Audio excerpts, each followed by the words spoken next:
Bing, boom, boom. This is the Jesus Show. Not that one. Okay, I really don't know what I'm doing, but Jesse wanted me to intro his show, and I want to talk like in a normal voice, but he's putting the baby down right now, and I'm nervous. So, also, the only chair that we have, because we don't have a rocking chair in the baby's room. So the only chair we have is the studio chair. So right now I'm just sitting on the edge of my couch arm thing. It's very uncomfortable. But you know what? I want baby's comfort, Jesse to be comfortable putting him down. So whatever. Okay, so I'm here to intro a very special person into the show. And I feel like I'm going to mess it up. So if there's a few cuts here, that's why. Because when you mess up someone's special to you, like, it's like, hey man, like, what the hell? Okay. So we've got, you ready for it? I don't know if you're ready. Are you ready? Okay. We've got 3-time, do you know where I'm going? 3-time MLS Cup champion, 3 times Supporter Shield champion, and a US Open Cup winner.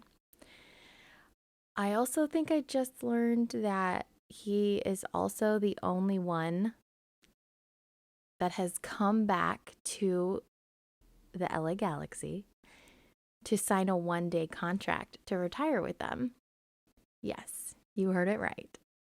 I'm talking about AJ DeLaGarza. Hey everybody, welcome back to the show, and welcome once again to the show, AJ DeLaGarza. Hey AJ, how you doing?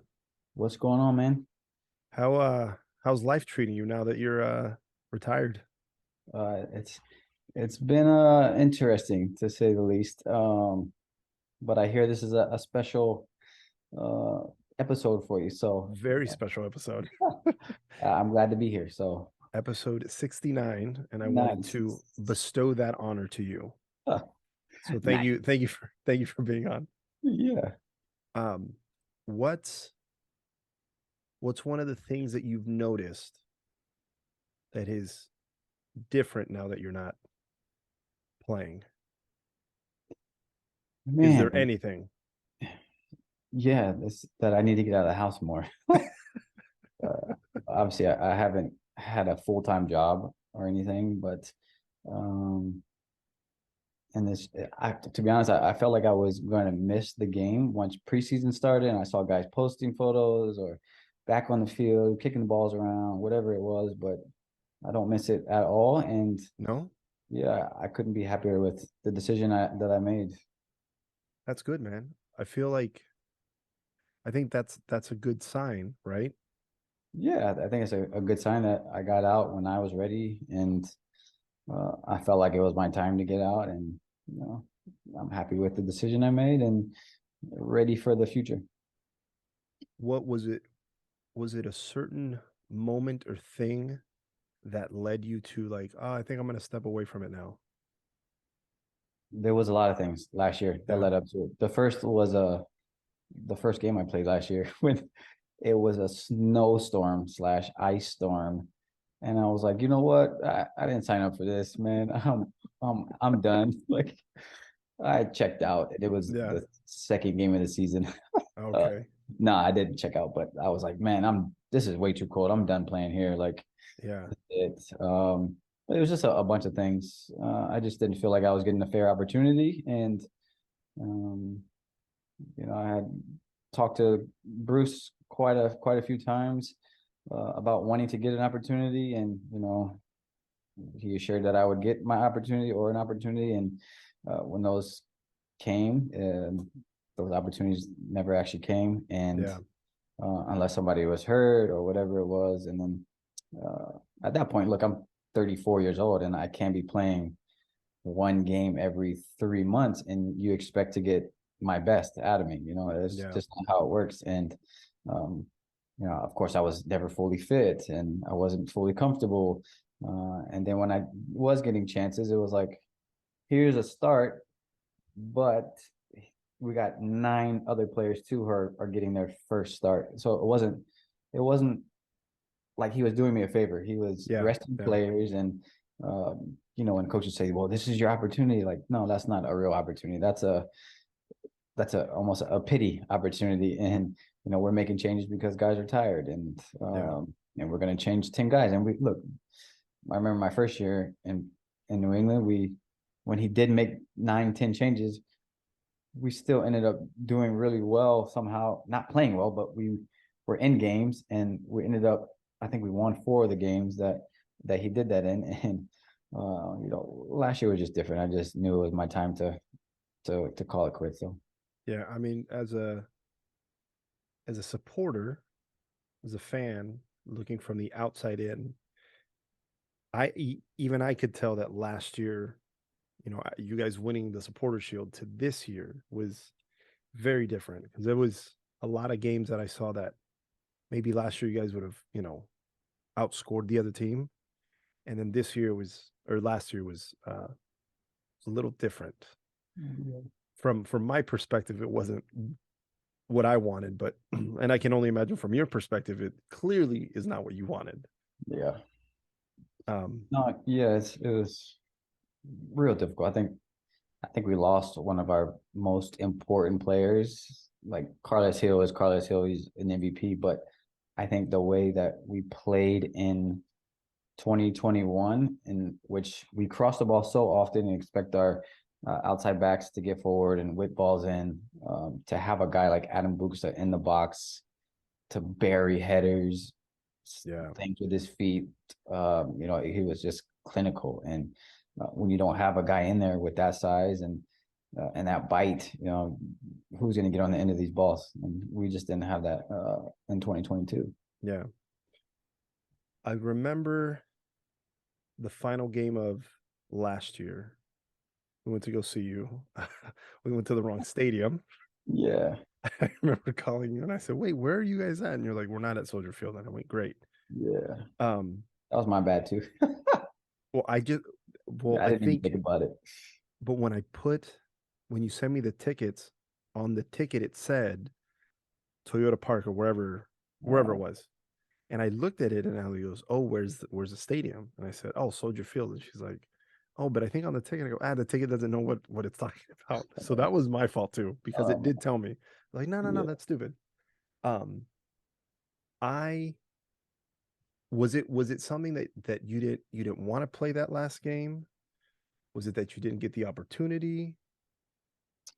What? I think there was 4 games leading up to there where I wasn't even on the bench. And then the very last game of the season, I think he traveled everyone that was healthy. And I think there were supposed to be 2 guys who didn't dress, because I think we traveled 20 people. So only 18, or no, we traveled 22, only 20 can dress. And he wanted to put me on the roster to dress, but take an opportunity away from another young kid, John Bell, who, you know, I was trying to almost coach and help him grow this past 2 years. And I said, Bruce, I don't want to dress. Like, I don't need another opportunity. Like, if someone gets an opportunity, let it be John Bell. And, you know, I remember him saying it in the team meeting that, you know, I deserve to get a last run in possibly. And he put Brad Knighton up there as well. And I went to Bruce after, well, I told JB, I was like, yo, I'm going to tell him that I want you to dress. You know, if somebody gets the opportunity, I want it to be you. Like, you have a career ahead of you. You know, this is my last go. I don't need another chance. I've done everything I needed to do. Yeah. And I remember John Bell was like, no, don't do that, man. He was like celebrate your career, whatever it is. And I was like, nah, bro, like, I'm done. Just because I hadn't dressed 4 games before that too. It was like, don't put me in here now. Yeah. So I went to Bruce literally in the team meal, and I was like, Bruce, if someone gets the opportunity, let it be John Bell. I was like, I don't want to dress. He was like, well, just think about it. And I was like, all right. And I was like, I just thought about it. I was like, dress John Bell, and that was it. He was like, Yeah. okay. Um, my reasoning was because I wanted him to get another opportunity, and Yeah. I think he kind of deserved one as well. And now he's gone to St. Louis. So, uh, but I remember the coaches and players being like, "Man, that's pretty impressive of you. That's pretty cool of you to do that. To give up your spot, your last game of your career." And that was, for me, I'd already done everything that I needed to do. So I don't know if I shared this with you, but going to the game, I told Ali, I said, hey, check the lineup. And we didn't see your name starting or on the bench. So initially, I was pissed. I was like, this is like, this is ridiculous. And I was like, chill, chill, chill. And then when we saw you, you told us. And I was like, wow. And one of the things that I've always admired about you is you've always been very humble, very down to earth. And it just reminded me the kind of person that you are. Because when you're like, I want somebody else to I want somebody else to get the opportunity. I've done everything. I even texted Megan after the game and I said, hey, you got a pretty dope husband. And then, I just talked to her real quick and she was like, yeah, he's pretty dope. But then it also made me think about how I react to things. Cause my initial reaction was, this is bullshit. But then it's like, hey, sometimes I have to take a step back and think about things a little more like you do and not just fly off the hinges. Because like I said, I was upset, but after hearing that from you, I was like, oh, that makes a lot of sense. I was like, oh, dude, that's dope. yeah. So I wanted to share that with you. Is there, now that you're not playing anymore, is there a city, a stadium that you can say it was your favorite to play and it was your least favorite? Man, obviously going back to LA when I wasn't a Galaxy player was amazing. Just the reception I would get. But damn, I gave up a lot of goals when I was playing against them. It just felt weird, man. It really did feel weird. Um, Somehow goals would happen, and I'd be like, bro, how did that? Yeah. It was bad. I don't know I if remember the emotion. game. I remember the game when you were covering Zlatan. Yeah, I posted that the other day too. That whole Yeah. argument. Me and Jonah, you gave us tickets to that game and we were watching, we were like, God damn it. Each goal we Yeah, were like, fuck. PK. But that's why I was talking trash to him that whole game after. And I was like, bro, I'm 140 pounds, man, and you're supposed to be a lion, and I just brought you down like that. Yeah. We were just going at it for so long. So it was crazy. But yeah, going back to LA was great. Um, I think playing in RFK in front of my family for so many years in a row when I was with the Galaxy. I mean, we would have 200 people out there from family, friends, and all the above who would be in a little section for me. So, that was pretty cool to be able to do that. And the worst stadium, man, I don't know if anything was the worst. I guess playing in LA versus Chivas USA, but when they had those banners all around the field. Yeah, like But honestly, covering seats. yeah, honestly, playing in Gillette is pretty bad too. As a having played here, we actually did draw good crowds, but it's so big and so far away from the field Yeah. that it doesn't really make a big impact on the game. And um, I've made jokes on the sidelines before. I'd be like, "Yo, you hear that?" And they'd be like, "What?" I was like, "That pin drop." That's just how quiet it was. To be fair, Yeah. there's not people right behind you yelling and screaming, and I mean, also it's a football stadium. yeah, and there's no covering. There's uh, everything's just way too big. So Yeah. and I think we ended up being like top 10 in attendance, which uh, is crazy. But it just looks so empty and it feels empty and it sounds empty. I remember when we would go, the times that I did go, I think one time they posted the attendance was like, I don't know, let's say it was like 35,000. Yeah. But And looking at it, it looks bad. Yeah. it didn't look like it was full. Yeah. Because again, like I said, it's a football stadium Yeah. with a soccer team. So it just, and same thing, like the crowd, like you'd hear a roar like when you guys would score or maybe almost score, but like nothing like LA. Yeah. I mean, Imagine what it could be if they get a 20,000 seat stadium. You'll have yeah, that supply and demand.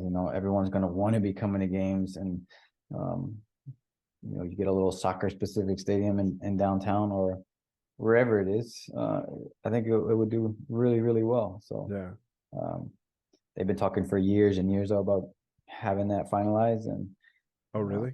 I don't know where the talks are now, but I feel like Yeah. every year's like, yeah, we're getting one next year. We're gonna get it next year. So hopefully they get one soon. Is there a team in particular that you're going to be following this coming season, or are you just ready to watch it all? Yeah, I think I'm gonna follow a bunch of different teams. Obviously, the ones that my boys are playing on, Miami, Galaxy, the Revs. So I'll be following those pretty closely. I already bought The an Apple pass? subscription. Yeah, Yeah, so same. I can watch that. I did that just so I can watch preseason games the other day. So Yeah. yeah, I bought that. But you know what? Me and Megan are trying to figure out where to move to next, and it was between home, where our family is, and the Maryland area, which DC United is close to there, or we've been talking about Raleigh, North Carolina for quite a while, and then just recently this week I was like, I don't think I can go to Raleigh because there's no MLS team there. Like, and that's been my whole entire life is soccer. Yeah. Like, I can't move somewhere where there's not a professional soccer team to follow, like in the top flight, Yeah, yeah, of course. MLS. So I was like, yo, we need to think about Charlotte. And so right now we're looking to move to Charlotte, possibly. Okay. So we'll see. And I think that'll be a cool team to follow as well. So They have a really good following. yeah, and that'll be great, man. Take the girls to games, and that's just how I picture living my life is around a team. Just because, look, I grew up in DC, and then obviously um, played for 4 other teams. Yeah. So it's just been a part of my life, and I couldn't imagine not being close enough to be able to go to games. Yeah. I definitely would have to say that we were spoiled when we lived in LA because we were so close to the stadium. Yeah. It was nice going to games, and then when we moved to Vegas, that was weird. Not weird. It was different because though LA was, maybe like a 3 hour drive, even an hour flight, like it just felt like out of the way to jump on a flight or to drive just to go see a game. Like it's Yeah. nice to have, like you said, it's nice to have a team in the city you're in that you can watch. Like even here where we're at, we're like an hour away from the city. Kind of sucks because I'm like, fuck, like to drive all the way over there, watch the game, and drive all the way back. Yeah, too Just much. seems, yeah. But I mean, I don't know if we're gonna stay here either for the rest of our lives, but I don't know. We'll see what happens with that. Yeah. Um, so you left LA what in 2017? Yeah, 16. January of 2017. And ever since you left, I haven't cheered for the Galaxy. Me neither. Because of how they let you go. I mean, I don't want to get into specifics, but I was upset with I was in fight with the Galaxy. Yeah. And then now that you like what did it feel like to go back and end your career with them, signing a 1-day contract and ending your career as an LA Galaxy member? Yeah, I just remember we played Galaxy here in New England. I want to say around the summertime, or maybe a little bit later, but that's when I had already come to the decision where I was like, I'm going to retire after this season. And I had seen Chris Klein at the stadium, Gillette Stadium, and I was like, hey, I want to, see if I can come back and sign a one-day contract at the end of the year. And he was like, yeah, we would love to do that. And it's pretty crazy because I'm the first player to do that with the Galaxy, and how much history and how many big name players have come and gone through that club. To be the first one to be able to do that, I think is it was emotional, and I just felt like that was a way to thank the fans, because when I got traded to Houston, it was, hey, you got traded and you got to leave in about 2 days. So there wasn't time to really thank the fans. And when I came back to LA, I was able to do that and put a little bit of a closure to my one career and departure from LA. Yeah, it was nice to see. I never knew that you were the only player to do that so far, to end their career. Yes, somebody told me that. Well, to go back and sign like yeah. Yeah, when I saw that you did that, when you told me you were doing that, that was, we were excited for you. And now, because of that, like, I started watching their preseason games, and I'm like, oh, okay, maybe I can cheer for them. And then also, I like that Memo signed with them.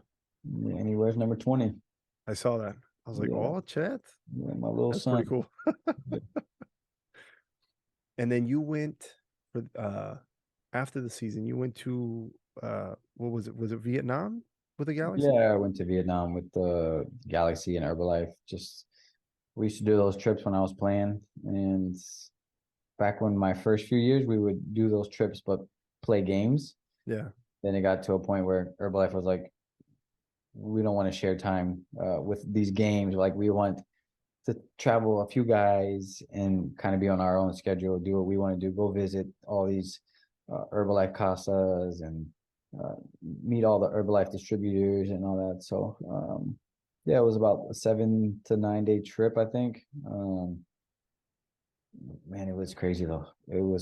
I think Vietnam, is the third largest distributors in the world. So like, oh wow, we would go to these events and there would be 40,000 people in the stands, like going crazy for us, and it was a good time.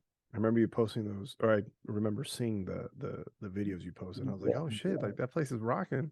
It was crazy. Yeah, that had to be pretty cool. Did not expect that.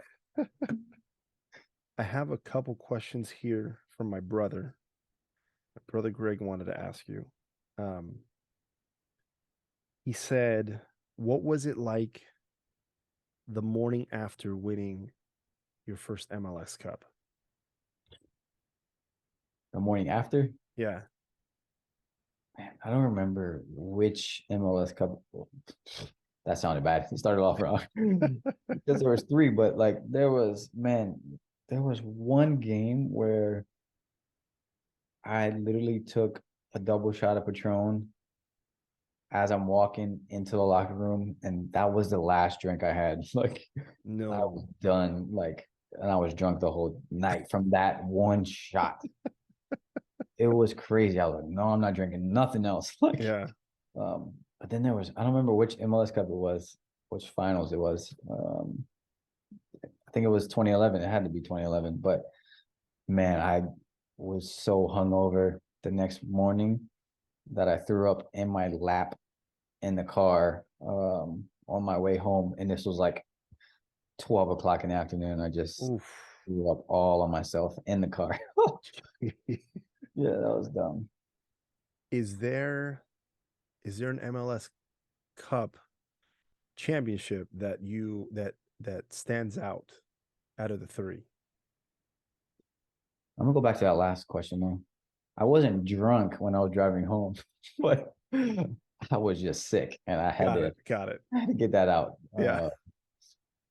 Which one stands out the most? I think 2014, just because of that whole year that I had, that the club had, that other guys on the team had, a bunch of different storylines that we all came together like a little brotherhood that it was, and we all supported one another, lifted one another, and at the end of that year to be able to be the MLS Cup champs. 3 out of 4 years was, pretty remarkable. Yeah. Is there a game?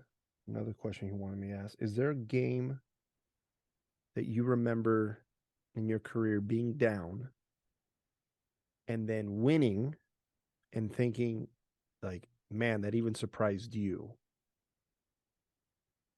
Whew. That ended up winning. I would say when we knocked the Galaxy, it was the last game of the season. I Oh, I think remember that. all they needed was a draw. They were Yes. going into that game. I was seeing quotes about, I don't think I was with the Dynamo then. I don't think we had even won an away game that year. I think you're correct. Probably. But I remember they had just beaten Minnesota in Minnesota, and then they were like, "Yo, can't wait to see this team in the playoffs," as if they'd already beat us in the final game. Yes. And I think Because you guys traveled to LA. yeah, we go to LA, last game of the year. All they need is a draw. I give up a goal, of course, again. We go down 1-0 and then 2-0 at halftime. So they already think it's a wrap. And then second half, it's a totally different ball game, and we end up winning 3-2. And Galaxy don't make the playoffs, and that's the iconic photo and images of Zlatan was him sitting on the bench after that game, just pissed and distraught. And for us to come back in that game and that atmosphere with all that was on the line was pretty remarkable.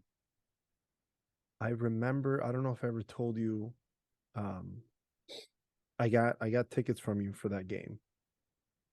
And I remember sitting in the stands or watching the game. You guys go down 2-0 at halftime. I was just like, damn it. And I remember there was, I don't think he was somebody with the Galaxy. I don't know at what capacity. But they were sitting close to us. He had his jacket on. He had come from somewhere. And he was talking to the people that I guess he gave tickets to. And I remember hearing him like, oh, this game's over. Like, we're gonna, the playoffs are blah, blah, blah. And I remember being just so pissed off just hearing him, and I get it. He felt very confident because you guys weren't a road team at the time. But then for you guys to come back and win, I remember I was yelling, I'm jumping out of my seat. I remember looking over at him. I was like, yeah, like I didn't say anything to him, but I just gestured like, well, maybe you shouldn't have said something. I remember I won a PK that game. Alessandrini like Kicked blindly you like right in the chest, right? Yeah, but I was getting so much stuff from quite a few Galaxy fans like, "Why did you dive?" All this stuff. I was like, "Bro, I got a cleat mark right here on my chest." So.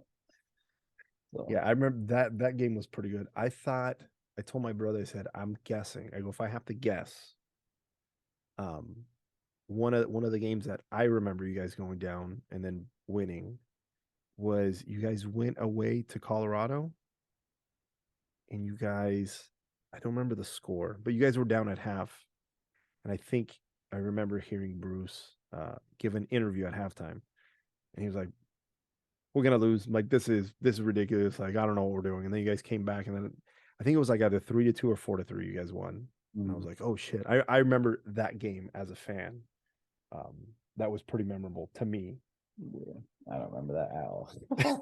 Like, that was not important. I just remember all the games that we were winning and ended up losing, like against San Jose, like in San Jose too. Somehow we'd be winning every freaking game, and they would come back at the end and do their long balls and just flick ons from Alan Gordon, Steven Linhart. Somehow Wando was always open in the box. Yeah, I just remember those games. My brother also wanted to ask, I think this is the last one. Yes. Was there a point in your life going from being a kid playing soccer to becoming a professional soccer player? Was there anything that stood out to you in your road to becoming a professional soccer player that you said that something happened and you were like, I can do this. Like, I know I'm going to do this. I can do this. To be fair, no, man. I was always living in the moment. And the fact that I was never looking ahead, like I had no idea I was going to be a professional soccer player until literally I got drafted, and I was like, oh man, this is real, because Yeah. I was always living in the moment, just doing whatever I could, whether it was club soccer. I wasn't expecting anything to come out of club soccer, but we were one of the best teams in the nation. Ended up getting quite a few looks from top teams, and um, chose Maryland because it was close to home. But then obviously being a starter for how long I was there for, um, being the only player to start and win 2 national championships there, like those are like memories that are cool to look back on. But at no point was I like, man, I'm about to make it. Yeah. Yeah, I was just enjoying every little step of the way, and didn't realize it until it happened. Yeah. That's crazy. Yeah. Is there a particular player that you've played against that you found to be a nuisance, or you didn't like them, for lack of a better word? Didn't like them because they were an asshole, or because they were just good? How about what player was good where you're like, I don't like him? And then what player was an asshole where you're like, fuck that guy? What player was good and I didn't like him? Man, I think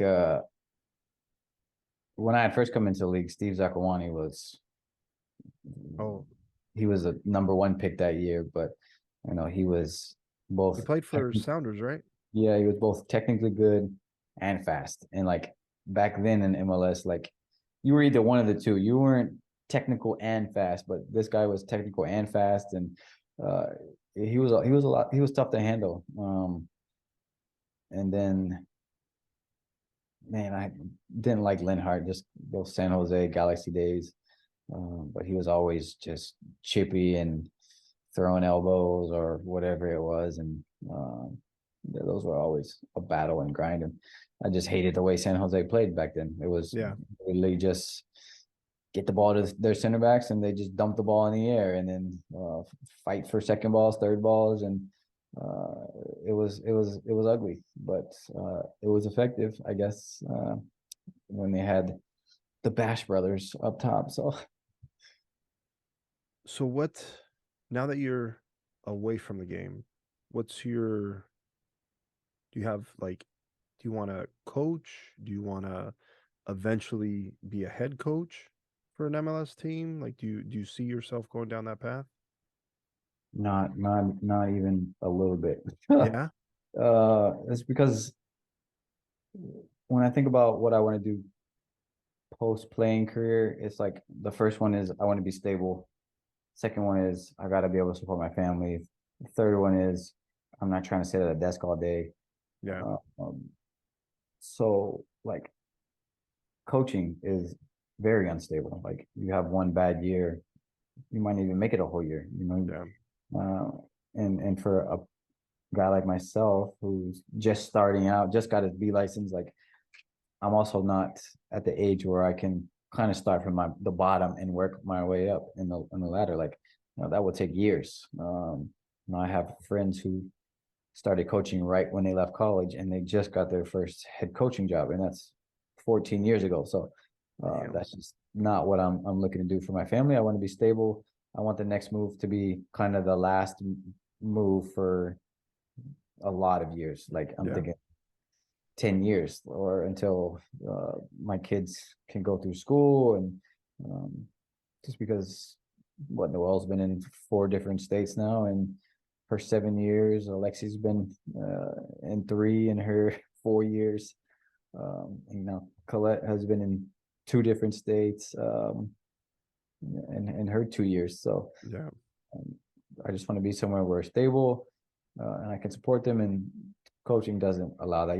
There's not enough money in that to be able to support my family the way I would want and need to.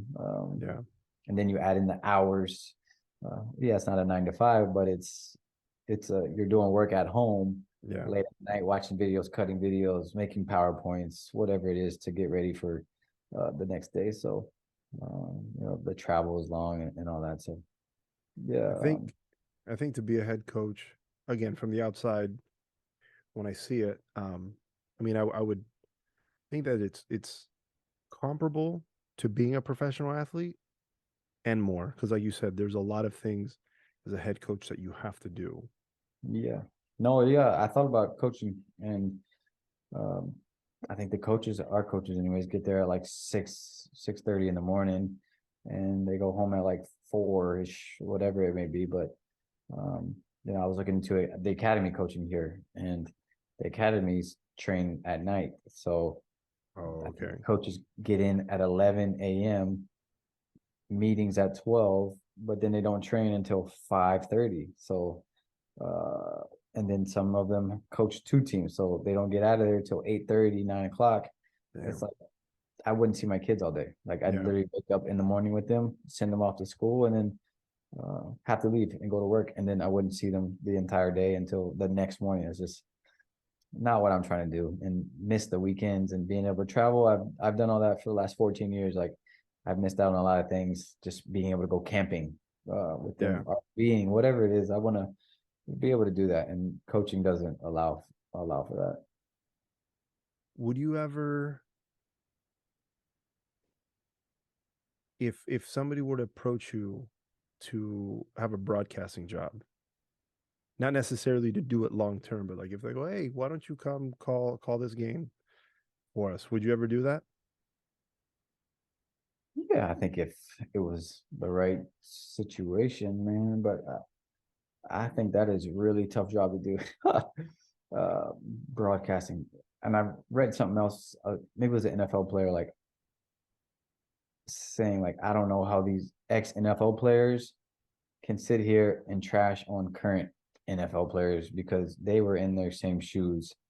They know how tough the game is. Like, Yeah.